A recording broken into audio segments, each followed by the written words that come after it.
It's a great day in SimWorld, everybody. Good morning, and welcome to SimWorld today. I've missed doing that. I'm V-Ron, hosting this morning, and joining me is Siege. Good morning, man. Happy Monday. How you doing? Good morning, happy Monday. Best day of the week, as some people would say.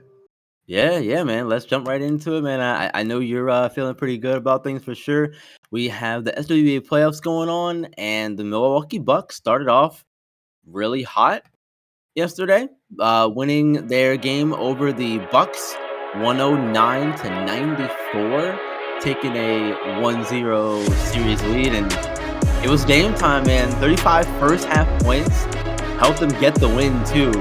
Any thoughts on this game in general, or, how they started off the playoffs so far? Without Giannis, by the way. Without Giannis, by the way. Take it away, Steve. Yeah, absolutely. I mean, look, Damian Lillard, 35 points and a half. That's going to be the first thing you look at. But really, you want to look at how the Bucks are operating as a team as a whole. Patrick Beverley came out 7 rebounds, 8 assists to go with 5 points. He did a good job of kind of doing a little bit of everything. He was on the floor exactly what you want him to do. Chris Middleton seems to be back in form, 9 for 14 from the field. When he's playing at a good level, the Bucks are in a good place. And then Bobby Portis came out with a double-double. He's an energy machine. All in all, the Bucks look good without Giannis. It's going to be about how they can integrate Giannis back into the rotation when he's healthy again. But all in all, the Bucks looked great.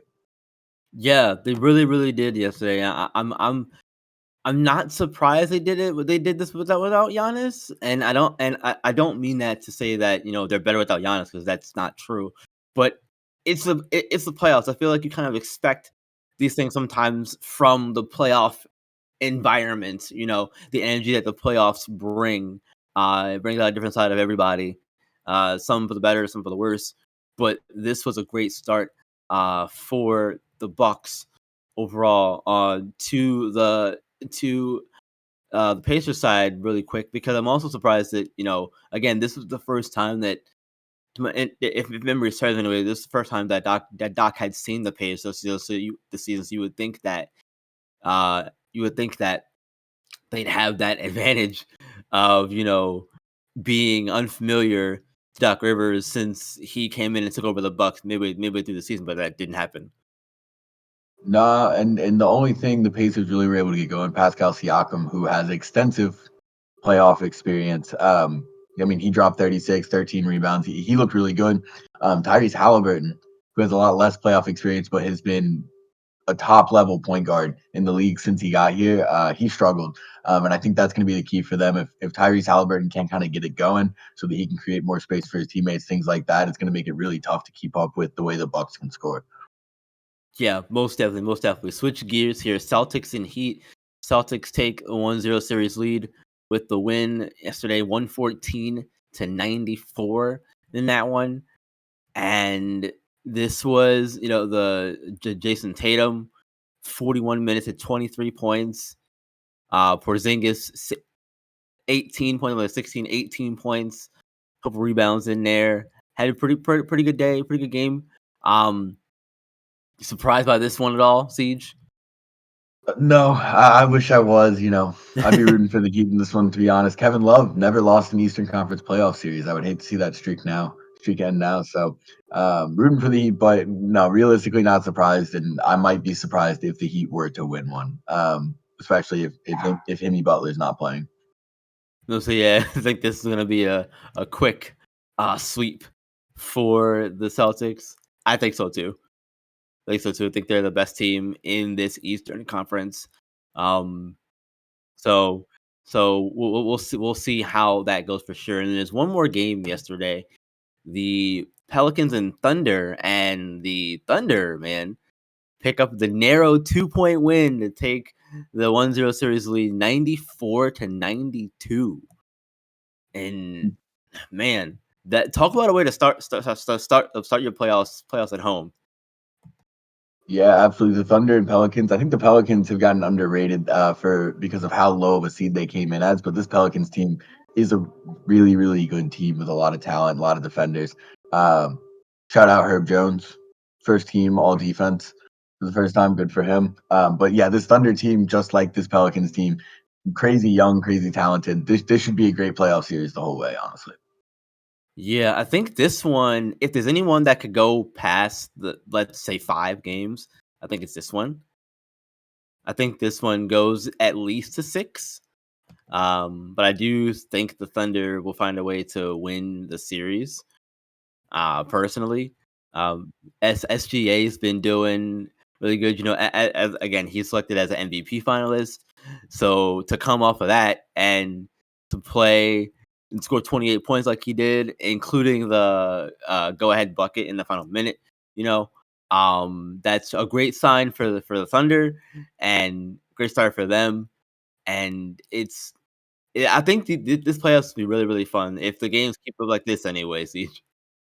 Yeah, absolutely. I'm hoping for competition. Some years we get all chalk, so to say, in the first round, and it could be that way again this year. But I like the amount of talent that we're seeing all around the league, and so I think every team can be competitive. And hopefully, even if we don't get some upsets in the series, we'll get some good games along the way. So it should be a good year. Yeah, we most definitely will. From one playoff tournament to another one, basketball bedlam is going on, and it's the second round of games wrapped up yesterday, and this was another case of where we had some really really good close games. One of them being USC's 88-86 win over North Carolina. Anthony Sasser had what 22 points in 26, I that believe. win. Former SimWorld prep player, played for the Oakland Stars with Caden Ship back in the Ground Zero season. He's, he helped them out without Bronny James in there. And personally, I'm surprised that they made it past second round playing against North Carolina without Bronny James, but they found a way to do it. One of those Cinderella teams you hear about. You know what I mean? Not supposed to be there, missing their best guy, somehow makes it happen. Anthony Sasser did his thing, and I'm sure there are a couple other guys getting it done out there as well. We saw from around SimWorld U, we see Henrik Bekic, almost 39-17, almost a 40 and 20. I mean, that dude's insane. But we're just seeing a lot of great talent out there running around right now. Yeah, we are seeing some phenomenal talent here on the court, in both the pro and college ranks, even in small prep, which we'll get to in a minute here.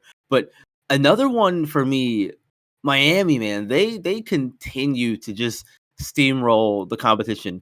129 points against the Ohio State University, and Miami is looking absolutely bonkers right now.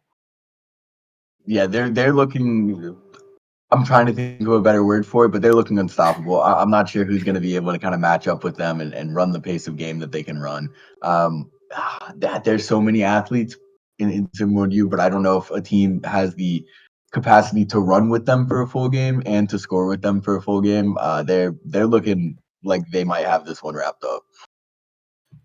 They look. They still got to deal with the Kentuckys, Kansases, UCLA's of the world because they're all still in it. Uh, Kentucky beat Oregon 113-63. Kansas beat Texas Tech 110-89, and UCLA beat North Texas 103-67. So there's still a lot of talent. Of course, UConn's still in this thing too, barely surviving TCU by one. But they survive. But they survive. Yeah, that's what it all comes down to at this stage of the tournament, is just finding a way to survive. And FAU pulled the upset on the Razorbacks, 113-93. That was a surprise. Upset City. You got to get some of them. You got to get some of them. And FAU came out and they played their game. They wanted to win. They got it over a really good SEC school. In fact, a school that we'll see Kentucky's coach go coach next year. So maybe he'll have some things to work on after you go down to an FAU in the Bedlam. But it's what are we thinking about these next round matchups? Man, I think these are gonna be really, really intriguing here. I don't believe the schedule has come out yet for those games. Um, but I'm really looking forward to seeing what the next round of the tournament has in store, because it's, if we thought these first two rounds were crazy in some respects or surprising in some respects, I think now it's just gonna get even crazier because the level of talent we're talking about mostly your top 4 seeds left besides, a few here and there. So we're definitely gonna get some really good games coming here down the last couple of rounds here. What about you, Siege? I'm just looking forward to seeing some of these guys keep rolling. Our former SimWorld Prep guys. I mean, Henrik Vekic, like I mentioned, going crazy. Lorenzo Phenom has never stopped going crazy since he stepped in SimWorld U. DJ Childs down there in Tuscaloosa, see what he keeps doing. I mean, Yeah. I'm excited to see all the alums keep playing, keep hooping. I'm excited to see all the other talent we've got everywhere in SimWorld U. And I mean, there's just nothing I love more than basketball bedlam. I'll tell you that. Yeah, look, Glory Tate, Jameson Johnson, DJ Wagner, and that stacked Kentucky team sounds like a super team over there. I'm hoping they can keep the run going a little bit longer to kind of live up to that super team moniker they got over there. Uh, there, like you said, there's a lot of talent from SimWorld Prep now into SimWorld U, and there'll be more entering next season. But before we get there, Kai Killins, man, won the Player of the Week award this past week after his 34-point performance over SimWorld South America, SimWorld South America, and man, he is really good. I know we keep saying it, Siege, but I mean, me personally, you never really know what to expect from a new player coming into the league. You can look at their open run film and all that stuff, and you can see a glimpse of what they can do. But sometimes it doesn't translate to an actual, game time environment, to game energy and all that stuff. But Kai Killins burst onto the scene, him and a few other newcomers, SimWorld Prep, and he's really, really been a huge part of Gulf Coast's success this season, Siege. Absolutely has. I mean, you talk about him being one of the younger guys in SimWorld Prep, and he's already got a pretty refined game for a guy his age. Most high school guys don't have that refined game at all, and there's a lot of refining for Kai to do. But the kind of post work he can do in the mid range as a guy of his size is really impressive, and not something you see kids work on these days. So just the fact that he's out there working on those kind of things, even with however long he has to go, kind of tells you something good, not just about his talent level on the floor, but his mentality, his desire to be better, his desire to Yeah, win, everything like that. And you see him as a leader too. He's a really good yeah, leader for that Gulf Coast team on off the exactly. floor. Um, all around this kid Kai Killins, I'll tell you right now, is going to have SimWorld U scouts and recruiters absolutely drooling all If over they're themselves not by the time already, he's out right? here. He's Yeah, 15 if years they're not old. already. Yeah. He's still got a couple more years left here in Simone Prep. And quick question for you on him before we got to have a little fun with this. If you could take Kai Killins and add him to any team in Simone Prep, who would you put where would you put him at? Can I not keep him on Gulf Coast? No, H-Town right somewhere Hooper. else. It's and I would I team thought him I in all thought of night. that. East yeah. So you think that would work? I'm not too sure if that would work out like we think it would be. It's I don't fun. need it to work. They're both gonna drop 30 a game. So I mean, I That's don't need fair. it to work out that well. That's fair. That's fair. I'm gonna take Kai and I'm gonna put him. Uh, let's go Gotham 5 because they have a lot of talent there. I didn't even know you Um, hated Kai but Killins. no, they have a lot of talent there. But I feel like when you have a star player like Kai Killins, he could potentially elevate that team. That's why I said put him on Got the 5, and I think that he could be big help to that team overall. Well, look, that's gonna do it for our show today. Thank you all very much for joining us here on SimWorld today. For Siege, I'm B-Ron. Remember, hit the like button, subscribe to the channel, all that good stuff so you know when all of our shows, videos, streams, games, all that good stuff go live for you all. And remember, SimWorld is the only place where you can see the game, be the game. We'll see you tomorrow.